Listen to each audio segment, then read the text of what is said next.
di Sunday Info di volume keempat pada hari ini dengan topik How to Influence People About Mental Health from Social Media Platform. Nah, perkenalan dulu kali ya. Sekarang nama saya Gisha Aurelia yang akan host pada hari ini dan juga narasumber kita yaitu Arina Salsabila dari Manajemen IPB 56. Oke. Nah, topik kali ini pasti menarik banget nih dan relate banget kita yang sekarang lagi di masa pandemi, gimana kita jadi pastinya berubah ya. Misalnya jadi mungkin ada orang yang tidak terbiasa dengan yang harus online school atau kuliah online juga. Ini kan itu berpengaruh banget nih ke mental health kita. Jadi itulah kenapa kita mengangkat topik pada hari ini. Mungkin kita lanjut langsung ke pertanyaan aja ya, Rin ya. Oke. Nah, mungkin bisa dijelaskan nggak sih, Rin, platform dari teman berproses itu apa sih? Oke, mungkin sedikit ngasih tahu ya teman-teman. Jadi alhamdulillah aku sama beberapa teman aku sekarang sedang membangun sebuah platform di sosial media, lebih tepatnya di Instagram dan beberapa platform lain namanya @teman.berproses. Sebenarnya teman berproses itu apa sih? Tujuan platform kita tuh pengen jadi teman untuk berproses bareng dalam hal mencintai diri sendiri gitu, lebih kenal sama diri kita sendiri. Dan kenapa hubungannya sama mental health? Karena tadi ya kalau misalnya ngomongin self love, ngomongin kenalan sama diri sendiri gitu, kenalan sama masalah hidup gitu, masalah sama diri kita sendiri itu berhubungan banget nih sama mental health. Kenapa awalnya teman berproses misalnya jadi bisa ada, ngapain sih Rin bikin teman berproses gitu. Sebenarnya base-nya juga sedikit cerita teman-teman dari masalah pribadi sih. Tadi Aurel juga sempat sempat ngasih tahu gitu kayak di kondisi pandemi ini banyak banget nih perbedaan yang kita rasain. Banyak banget orang yang mungkin awalnya ngerasa oh biasa aja, terus ternyata jadi beda banget nih. Perubahan ini yang mungkin bikin kondisi mental kita juga jadi berubah. Nah, sebenarnya teman berproses juga dibentuknya baru teman-teman, baru kurang lebih setahun yang lalu, belum setahun, tapi memang di masa-masa pandemi ini. Jadi base-nya juga dari masalah aku sendiri dan masalah teman-teman aku punya keresahan yang sama. Karena ketika masa pandemi ini aku ngerasa nggak baik-baik aja gitu, Rel. Aku ngerasa aduh kok apalagi aku nih tipe orang yang butuh ketemu orang lain gitu, butuh ngobrol sama banyak orang, apalagi ketemu secara langsung itu nambah energi aku banget. Dan ketika nggak ketemu orang, di kamar aja seharian dan segala macamnya, itu benar-benar ubah banyak hal, apalagi dalam kondisi mentalnya. Dan waktu itu masih belum familiar ya sama ke psikolog atau baca jurnal tentang psikologi tentang mental kita itu gimana. Jadi ngerasanya gue salah banget kali ya, gue kenapa kayak gini sih, kok kayaknya orang-orang tuh fine-fine aja gitu ya. Ngelihat orang-orang kadang kan tadi bener ya, tadi orang bilang ada yang mungkin terbiasa, ada yang nggak biasa gitu. Bahkan sampai sebel gitu ngelihat orang di Instagram, oh dia kayaknya fine-fine aja ya sama hidupnya ketika pandemi ini, kok produktif aja ya. Ketika awal-awal pandemi itu gue menyalahkan diri gue banyak tuh tentang hal-hal gitu, kok gue nggak bisa kayak mereka sih, kok gue ngerasa terkekang banget. Dan akhirnya muncul tuh ketidaknyamanan tentang diri sendiri segala macam. Dan suatu ketika teman gue itu membuat tulisan buat gue gitu. Jadi gue punya sahabat dan dia tuh kebetulan suka nulis. Nah, dia cuma ngepost itu di media dia, dan ketika gue baca, entah kenapa si tulisan itu empower gue banget gitu, kayak oke, gue nggak boleh nih nyalahin diri gue sendiri. Dan dari tulisan itu gue nyadar gitu loh, oh ternyata ya sebuah tulisan kecil ataupun kata-kata penyemangat dari orang lain, dari teman kita sendiri itu bisa menumbuhin semangat kita juga. Makanya, dan kebetulan gue juga sebelumnya itu memang suka nulis, jadi gue punya jurnal pribadi gitu lah, akun dimana gue nge-share tulisan gue dan fotografi gue, dan ada blog gue juga. Dan disitu memang beberapa temen kayak suka bilang gitu, DM ataupun melalui personal chat gitu, kayak thank you ya Rin udah bikin ini gitu. Dan gue akhirnya nyadar ternyata ya tadi ya kayak tulisan-tulisan kecil dan hal-hal yang tanpa sadar kita bikin buat orang lain itu bisa menyemangati orang lain loh, bisa bikin semangat orang jadi tumbuh lagi. Jadi akhirnya gue inisiasi, apa gue bikin project aja ya untuk bikin tulisan nih bareng-bareng, kita jadi bareng-bareng untuk menyemangati diri. Jadi kenapa namanya teman berproses gitu, karena di sini kita berproses bareng-barengnya sebagai teman, bukan sebagai profesional, bukan sebagai psikolog, tapi sebagai teman yang gue juga kok ngerasain, gue juga ngedown kok, gue juga ngerasain capek yang sama kayak yang lo rasain, gue juga belum kenal sama diri gue juga sering insecure gitu, sama gitu, kita semua lagi ngerasa di fase yang sama dan sama-sama pengen berproses untuk menjadi lebih baik, untuk bisa sayang sama diri kita lagi, untuk bisa kenal sama diri kita lagi. Itu sih sebenarnya kalau misalnya diceritain teman berproses itu apa sih? Teman berproses adalah teman virtual nih buat teman-teman semua untuk yuk kita bareng-bareng yuk berproses bareng. Emang jalannya tuh nggak mudah gitu, emang prosesnya nggak bakal lurus-lurus aja. Lo bisa tiba-tiba lo self love banget, sayang banget sama diri lo, tiba-tiba seminggu kemudian lo insecure lagi ngelihat orang lain tuh kayak gue capek ya. Dan itulah prosesnya itu, makanya berproses terus gitu, kita berproses supaya menjadi lebih baik. Even kalau misalnya mundur lagi, yaudah kita proses lagi yuk bareng-bareng lagi gitu. Kurang lebih gitu sih, dan kalau kurang lebih gitu sih kalau diceritain. Dari cerita lo tadi kalau keresahannya itu adalah berangkat dari diri sendiri dan melihat kalau oh ternyata tulisan orang lain yang mungkin sama agak sepele itu bisa berimpact banyak dan bikin orang lain tuh nggak sendirian ngerasainnya gitu nggak sih? Benar banget. Oke deh. Oke, terus kalau misalnya kita ngomongin tentang target audiens dari teman berproses itu sendiri, kalau dari teman berproses sebenarnya target audiens?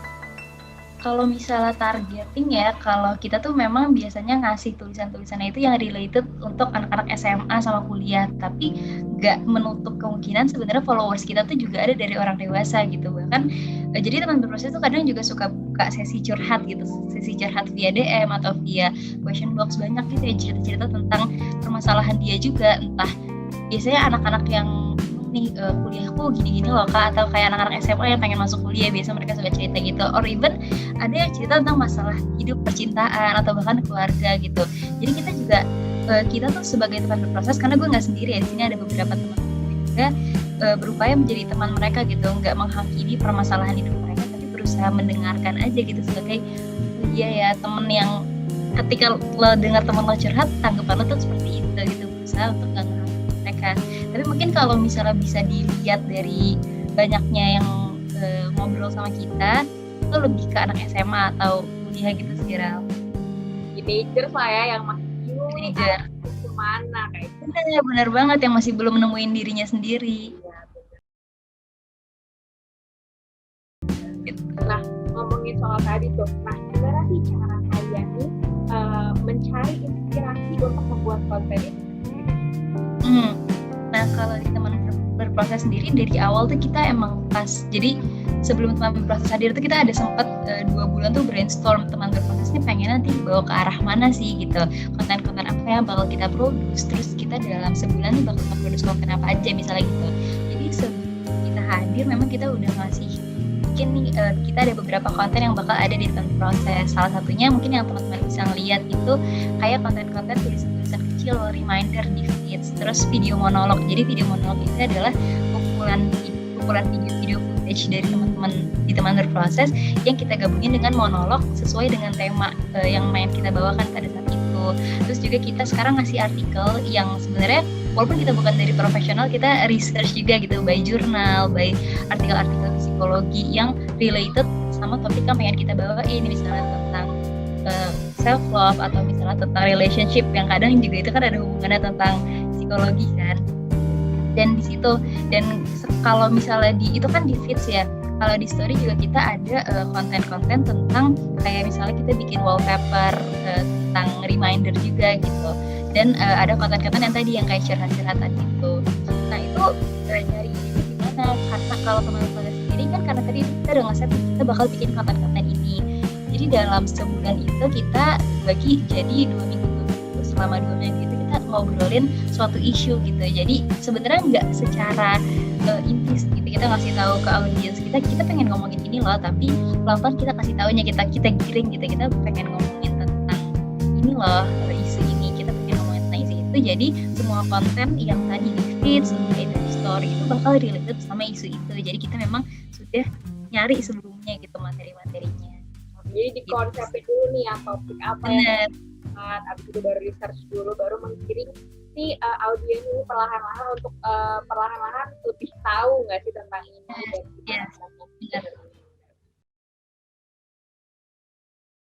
Oke, nah untuk itu kan kalian pasti harus brainstorm dan segala macam. Kalau sejauh ini tantangan apa aja sih yang udah kalian temuin dan gimana kalian ngatasin kendala atau tantangan itu? Tantangannya tuh adalah karena kita masih pada kuliah ya, dan kita tuh dari beda-beda universal. Jadi ada yang di IPB, ada yang di ITB, ada yang di UI, ada yang di macam-macam. Kita dikit sih, kita timnya kecil banget, cuman bertujuh. Nah, tapi tantangannya itu karena kita beda univ, beda kesibukan juga kan, dan teman-teman juga pasti punya kesibukan lain. Itu tantangan pertama adalah jadwal gitu. Jadi kita juga kalau brainstorm tuh setiap 2 minggu sekali aja gitu. Dan tantangan lainnya adalah karena ini kita ngomongin tentang mental ya, sometimes kita sendiri juga kondisi mentalnya nggak baik gitu. Misalnya pengen ngomongin tentang insecurity, tapi kita lagi insecure nggak sih? Kita looking back gitu, kalau misalnya kita ngomongin ini tapi ternyata kita belum bener, itu kan rasanya nggak enak ya.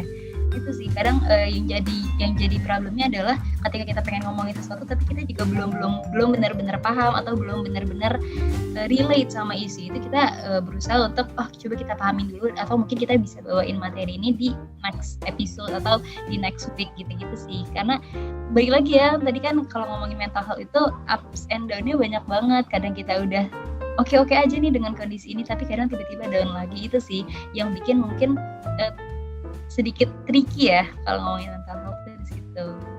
Jadi ternyata kalian sih bertujuh, udah gitu timeline-nya pasti beda-beda. Boleh diceritain nggak sih bertujuh siapa aja sih, Rin? Orang-orangnya ya, mungkin teman-teman berproses nanti gue mention. Jadi mungkin teman berproses juga gak ngasih tahu secara eksplisit siapa aja sih orang di balik teman berproses itu, tapi bisa dibilang teman-teman di teman berproses ini adalah teman-teman gue yang gue kumpulkan gitu. Jadi awalnya ada satu teman gue namanya Chelsea yang di saat itu tuh gue lagi memang pengen bikin project, dan dia nge-approach gue, Rin kita bikin project yuk, padahal gue gak ngasih tahu dia gitu, kayak gue udah ada niatan gitu. Chelsea ini adalah anak farmasi ITB. Jadi Chelsea biasanya yang research juga nih buat bagian-bagian artikel, yang kalau kalian suka baca artikel-artikel scientific, karena dia anak ITB kan ya, research banget nih anaknya. Jadi anaknya memang suka research. Terus ada juga Jihan itu dari UNJ, dia juga kadang suka ngasih ide. Dia tuh ide brilian banget, dan dia juga desain gitu. Terus mungkin kalau Aurel kenal ada Mila dari IPB yang desain banget. Iya, jadi Mila juga desain nih. Jadi teman berprosesnya ada macam-macam kan ya, kontennya, dan salah satu kontennya yang sering didesain itu sama Mila. Terus ada juga Sabrina ini dari Esmod fashion student, dia anak fashion design. Dia juga biasa tugasnya mendesain konten. Terus ada Asya kuliahnya di Malaysia. Gue lupa UPM, gue lupa kampus Asya di mana. Dia juga untuk ngedesain. Terus tadi Jihan tuh termasuk juga sih yang dia nggak cuma desain tapi bareng brainstorm juga. Dan ada Lala itu dari UI. Dia juga tugasnya untuk bikin tulisan sama kayak gue, dan gue ya, kalau gue biasanya ngekoordinir teman-teman dan bikin tulisan dan konten juga. Kayak podcast itu kita bikinnya bareng-bareng. Ada beberapa konten yang kita emang bikinnya bareng-bareng seperti itu sih, Ren. Emang ini jadi kalau karena kita juga ini digital platform, jadi butuh banyak banget orang untuk desain ini sendiri biar bener banget. Bener itu adalah salah satu ini ya kerjaan utama di sini juga sebenarnya kan. Bener banget. Nah, tapi ini sih walaupun mereka tadi kan banyak banget ya, emang teman desain tuh 4, teman nulis tuh 3 gitu. Tapi ketika kita brainstorm untuk tema minggu ini, kita nge-brainstorming bareng sih. Kita pengen ngebahas apa nih di minggu ini, terus kayak ada nggak sih keresahan yang lo rasain gitu. Jadi teman berproses nih, mereka sebenarnya banyak dari maksudnya kita bertujuh ya. Jadi rata-rata tuh dari mereka tuh belum pernah ketemu langsung gitu. Ada yang SMA tapi sisanya tuh nggak pernah ketemu langsung. Dari gue aja gitu, ini teman gue. Tapi sekarang tuh kita kayak ketika cerita tuh bahkan mereka udah saling follow second dan udah tahu dia habis sakit hati sama siapa gitu, habis tahu dia habis kayak gimana. Dan kita sedekat itu karena kita sering curhat masalah hidup, curhat dari hati. Jadi kita bondingnya itu karena by problem gitu loh, walaupun kita nggak pernah ketemu. Jadi karena kita sering brainstorm, ngomongin tentang kesehatan mental, ngomongin tentang hidup, masalah hidup dan segala macam, lagi di masa-masa kayak gini, jadinya deketnya gara-gara itu sih. Jadi maksudnya dengan membangun platform juga ini nambah teman baru lagi nggak sih? Nambah keluarga baru sih, bener banget. Karena kan diskusi bareng pasti kayak udah gitu diskusi biasanya kayak malam-malam jadi ngomongin apa? Iya, bener banget. Seru lagi gitu kan? Bener banget. Nah, mungkin kita apa lagi ya? Jadi si teman berproses ini apa sih manfaatnya, tujuannya, dan harapan kalian ke depannya? Kalau misalnya manfaatnya, kami berharap gitu ya, kita bisa menjadi teman. Nih manfaat sekaligus tujuan gitu ya, Rel. Kita bisa menjadi teman untuk bareng-bareng yang tadi udah gue bilang ya, bareng-bareng berproses untuk mencintai diri kita lagi, untuk kenal sama diri kita, untuk kenal lagi tentang mental health problem gitu, apa aja sih masalah yang sering kita rasain tapi kita belum paham nih, insecure tuh apa sih, terus kayak misalnya ini tuh apa sih, kita belajar bareng-bareng, research bareng-bareng, kita baca bareng-bareng yuk, kenalin tentang ini. Dan itu ada di sini tuh sebagai teman yang gue ada loh buat lo, kalau mau cerita sok ke gue gitu, sini ayo sini kalau ada masalah sini ayo cerita, nggak apa-apa lo nggak sendiri gitu, kita bareng-bareng kok gitu. Kita berharap seperti itu, dan alhamdulillah memang kalau misalnya manfaat mungkin gue nggak bisa apa ya, kalau nggak ada feedbacknya kan nggak enak. Jadi gue mungkin sedikit cerita tentang beberapa feedback yang gue dapat gitu sejak adanya teman berproses tuh, sering banyak DM datang gitu, Rel, kayak proses makasih ya udah datang, konten-konten kamu tuh bikin aku ini loh, atau kan misalnya ada yang curhat gitu, dan akhirnya mereka bikin makasih banget ya kamu udah ada gitu, kamu as teman berproses tuh udah ada di sini, aku jadi semangat lagi dalam hidup aku. Dan hal kayak gitu tuh yang bikin kita tim teman berproses tuh yang kayak yuk kita lanjutin terus sih kayak gini, walaupun di tengah kesibukan kita ternyata hal kecil itu tuh bisa nolong orang loh yang kita bahkan gak kenal mereka siapa. Mereka bisa makasih ya udah ada di sini, makasih ya udah bikin konten ini, makasih ya udah bikin tulisan ini, aku seneng banget, atau karena ini aku jadi pengen bertahan lagi. Itu sih hal-hal kecil yang ternyata bisa ya berefek ke orang lain yang kadang terharu gitu sih, Rel, ngedengarnya.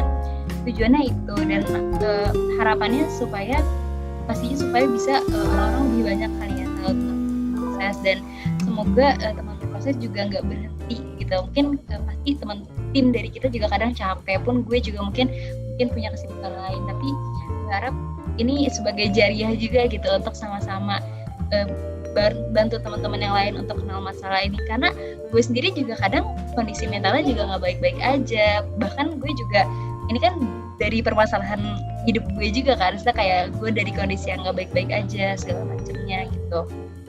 Dulu gue jadi memang gue harap juga banyak orang yang takut lagi gitu loh untuk ngomongin tentang kesehatan mental dan segala macam, karena awalnya teman berproses dibikin juga itu gue sempat ke psikolog dulu gitu, Rel. Jadi ada masalah mental banget, dan ini tuh gak bisa didiemin aja, kita nggak bisa pura-pura nggak tahu ini tuh ada gitu. Kita tuh memang semuanya tuh pasti pernah ngerasain hal kayak gini, dan semoga orang-orang nggak takut lagi sih dia ngerasa hal-hal yang nggak baik-baik aja tuh jadi nyalahin diri dia, dan semoga harapannya tuh nggak kayak gitu lagi. Jadi kalau misalnya mungkin jawabannya bisa dirangkum dengan kayak ya manfaatnya untuk membuat orang-orang juga ngerasa nggak sendirian, dan feedback yang kalian dapetin itu membuat kalian lebih pengen terus melanjutkan gitu ya, untuk menjadi motivasi lagi untuk kalian membuat konten lagi, menulis lagi gitu. Oke, seru banget. Oke, nah mungkin kita ke pertanyaan terakhir nih, Arin ya. Kan sekarang lagi kayak gini, kita juga mungkin beberapa dari kita tahu kalau teman-teman kita lagi ngelakuin hal yang sama. Nah, gimana sih cara memotivasi teman-teman kita di lingkungan kita untuk terus tumbuh dan berproses di masa sekarang ini, Rin? Kalau ngomongin motivasi gue nggak enak gitu ya, kalau mungkin lebih ke kayak kalau misalnya gue bisa ngasih tahu nih teman-teman gue, guys bertahan yuk gitu kali ya.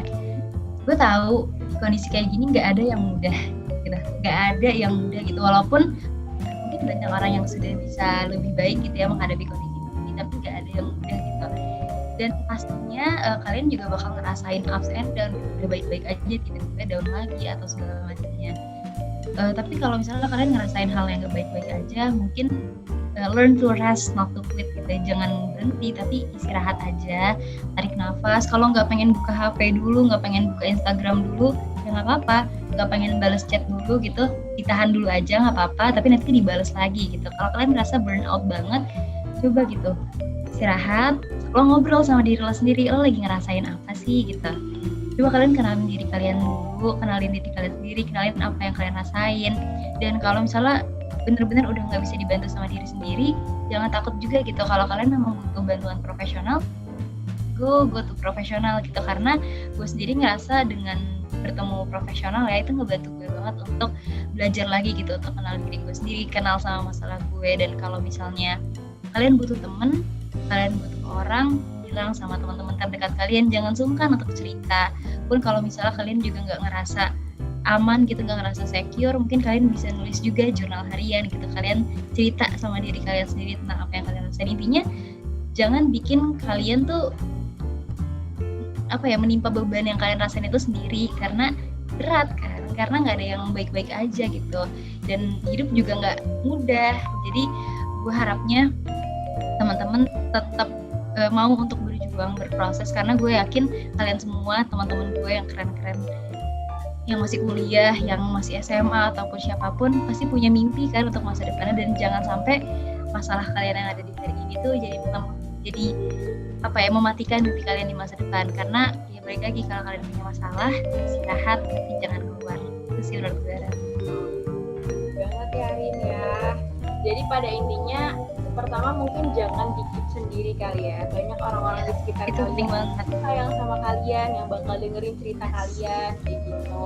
Dan benar, kalau misalnya kalian perlu istirahat ya istirahat aja, nggak apa-apa, it's okay. Karena mungkin mentality kalian, tubuh kalian juga butuh akan istirahat gitu. ya, bener banget. Sisain waktu buat diri sendiri. Walaupun gue juga kadang susah ya ngomong kayak gini, emang lo nyisain waktu diri sendiri, nyisain, tapi memang tricky banget teman-teman di tengah kondisi kayak gini. Tapi tetap sempetin sih untuk nyisain ruang buat diri lo sendiri. Itu salah satu kebutuhan juga ya untuk ruang. Iya, benar banget. Oke, mungkin pertanyaannya udah selesai, Rin. Terima kasih Arina untuk Terima kasih juga Aurel jadi narasumber Sunday Info di volume 4 kali ini. Segitu aja, kurang lebihnya mohon dimaafkan. Wassalamualaikum warahmatullahi wabarakatuh. Ini gue Assalamualaikum warahmatullahi ya. wabarakatuh.